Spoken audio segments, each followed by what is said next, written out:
बच्चों नमस्कार। बच्चों हम पढ़ रहे हैं सांख्यिकी स्टैटिस्टिक्स। बच्चों हमने पूर्व के भाग में देखा था कि किस प्रकार से हम सांख्यिकी को समझते हैं, डाटा को समझते हैं, और हमने कुछ टैली चिन्ह का निर्माण भी टैली विधि से सारणीबद्ध करके कुछ प्रश्नों को भी हमने हल किया था। आइए बच्चों देखते हैं इस भाग में भाग 2 और भाग 2 से आगे के महत्वपूर्ण प्रश्नों को। तो चलिए बिना देर किए शुरू करते हैं बच्चों। प्रश्न पहला बच्चों प्रश्न है, नीचे दिए गए सारणी में कक्षा छठवीं के छात्रों के परीक्षाफल श्रेणीवार दिए गए हैं। ध्यान समझेंगे बच्चों। नीचे दिए गए सारणी में कक्षा छठवीं के छात्रों के परीक्षाफल श्रेणीवार दिए गए हैं। इनका अवलोकन कर दिए गए प्रश्न के उत्तर दीजिए।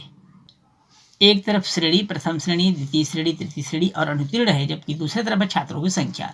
छात्रों की संख्या में 12, प्रथम श्रेणी में आने वाले 12, द्वितीय श्रेणी में आने वाले 14, तृतीय श्रेणी में आने वाले हैं 10 और अनुत्तीर्ण होने वाले हैं 4 विद्यार्थी।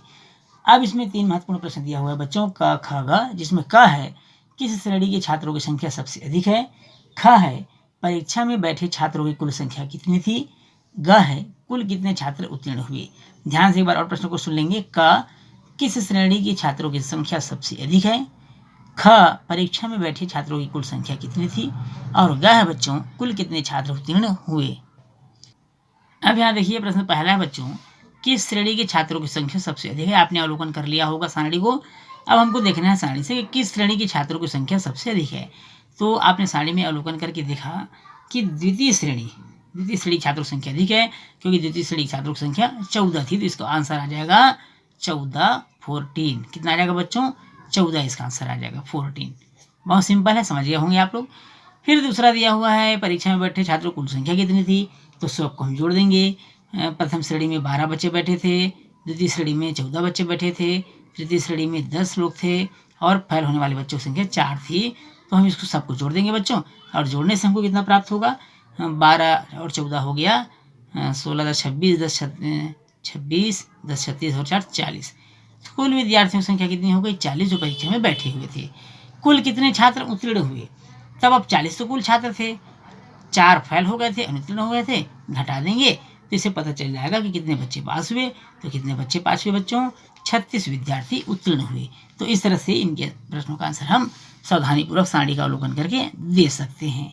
आइए बच्चों देखते हैं अगले प्रश्न को। प्रश्न है बच्चों, नीचे दिए दंड आलेख में विद्यालय ABCDE के उत्तीर्ण विद्यार्थियों का प्रतिशत दिया गया है। इनका अवलोकन कर निम्न प्रश्न के उत्तर दीजिए। ABCDE उत्तीर्ण विद्यार्थियों का प्रतिशत दिया गया है, इनका अवलोकन कर निम्न प्रश्न के उत्तर दीजिए। सबसे पहले आप दंड आलेख का अवलोकन करेंगे कि दंड आलेख किस प्रकार बना हुआ है और इसमें क्या क्या चीज़ें दी गई है। इस दंड आलेख में एक तरफ दिया हुआ उत्तीर्णता का प्रतिशत, दूसरी तरफ दिया है विद्यालय का नाम। ABCDE ये विद्यालय है बच्चों, और ये दंड आलेख बना हुआ है। सबसे पहले विद्यालय A में उत्तीर्णता का प्रतिशत है 60, B में है उत्तीर्णता का प्रतिशत 93, C में है 40%, विद्यालय D में है 89% और विद्यालय E में है 79% बच्चों। ये 79 है, 79% बच्चे उत्तीर्ण हुए हैं। ये उत्तीर्णता का प्रतिशत है। अब इसी सारणी के आधार पर आपको प्रश्नों का उत्तर देना है, जिनमें पहला प्रश्न है बच्चों, किस विद्यालय में उत्तीर्ण छात्रों का प्रतिशत सबसे कम रहा। ध्यान से देखिए बच्चों, प्रश्न को ध्यान से सुनेंगे भी आप। किस विद्यालय में उत्तीर्ण छात्रों का प्रतिशत सबसे कम रहा। अभी देखिए बच्चों, सबसे छोटा खंभा कहाँ दिखाई दे रहा है आपको? सबसे छोटा खंभा दिखाई दे रहा है विद्यालय C में। विद्यालय C ये सबसे छोटा खंभा दिखाई दे रहा है। तो पहला प्रश्न का उत्तर क्या आ गया बच्चों? C विद्यालय। किस विद्यालय में उत्तीर्ण छात्रों का प्रतिशत सबसे कम रहा? तो विद्यालय C। ये पहले प्रश्न का आंसर हो गया, विद्यालय हमारा आएगा C। अब चलते हैं दूसरे प्रश्न की ओर। किस विद्यालय में 90% से अधिक विद्यार्थी उत्तीर्ण हुए। ध्यान से देखिए बच्चों इन खंभों को।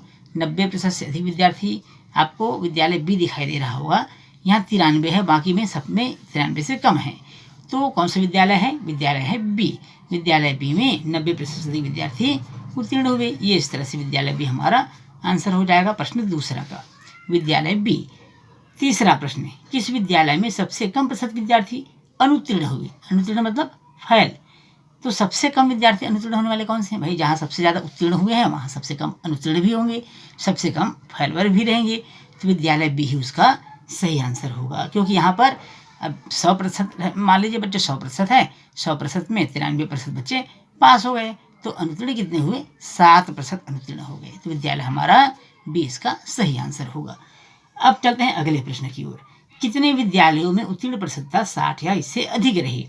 कौन कौन से ऐसे विद्यालय रहे जहाँ पर उत्तीर्ण का प्रतिशत 60 या उससे अधिक रही। तो 60 रहा विद्यालय ए में बच्चों, पहला हो गया विद्यालय ए। उसके बाद हो जाएगा 60 से अधिक वाले विद्यालय बी। फिर कौन है बच्चों 60 से अधिक वाले विद्यालय डी, और 60 से अधिक वाले में विद्यालय ई भी आएगा। तो इस तरह से ए बी डी ई 4 विद्यालय ऐसे हैं जहाँ पर उत्तीर्णता का प्रतिशत जो है 60 या इससे अधिक रही है। तो इस तरह से हम इस दंड आलेख का अवलोकन हमने किया। अवलोकन करने के बाद हमने दिए गए प्रश्नों का उत्तर सही ढंग से और सटीक ढंग से दिया। तो इस तरह से आपको प्रश्नों का उत्तर भी देना है। चलते हैं बच्चों अगले प्रश्न की ओर। प्रश्न है बच्चों, निम्न सारणी अलग अलग टीवी सेट के खरीदारों की सूचना देती है। इन आंकड़ों को दंड आलेख का रूप दीजिए। एक तरफ है, 2 कॉलम है यहाँ पर बच्चों, देख पा रहे हैं स्क्रीन पर आप। एक तरफ ब्रांड है, दूसरी तरफ खरीदार है, प्रतिशत खरीदार। ब्रांड में आपका P Q R S T और अन्य है, जबकि खरीदार प्रतिशत है 25%, पी में, क्यू है 30%, आर है 15%, एस है 10%, टी है 10% और अन्य है 10%। अब इन दंड इसे जो डाटा दिया हुआ है, जो टीवी सेट के खरीदारों की सूचना दे रही है साड़ी, इस साड़ी को हमको दंड आलेख के रूप में लिखना है।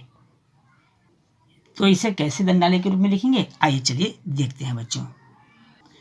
तो बच्चों इस तरह से हम इसको बनाएंगे। एक तरफ हम रखेंगे प्रतिशत खरीदार को। प्रतिशत खरीदार इसको हम वाई अक्ष बोलते हैं बच्चों, इसे एक्स अक्ष बोलते हैं। वैसे इसको ग्राफ पर बनाया जाता है, और ग्राफ की सुविधा ना हो तो आप इस तरह से प्लेन पेपर पर भी या कॉपी में या आप आंसर शीट में इसी तरह बना सकते हैं। बिना ग्राफ पेपर की मदद से भी बनाया जा सकता है। एक तरफ है ब्रांड। ब्रांड में आपका P Q R S T और अन्य दिया हुआ है। दूसरी तरफ वाई अक्ष में है प्रतिशत खरीदार, 5%, 10%, 15%, 20%, 25%, 30% और 35%। अब यहाँ पर हमको दंड आलेख बनाना था। तो इस तरह के जो खंभे आपको दिख रहे हैं बच्चों, इसी खंभे को दंड आलेख बोला जाता है। पी 25% खरीदारों को प्रदर्शित कर रहा है, क्यू 30% खरीदारों को प्रदर्शित कर रहा है। आप देख सकते हैं यहाँ पर बच्चों, ये 30% खरीदार और ये 25% खरीदारों को प्रदर्शित कर रहा है।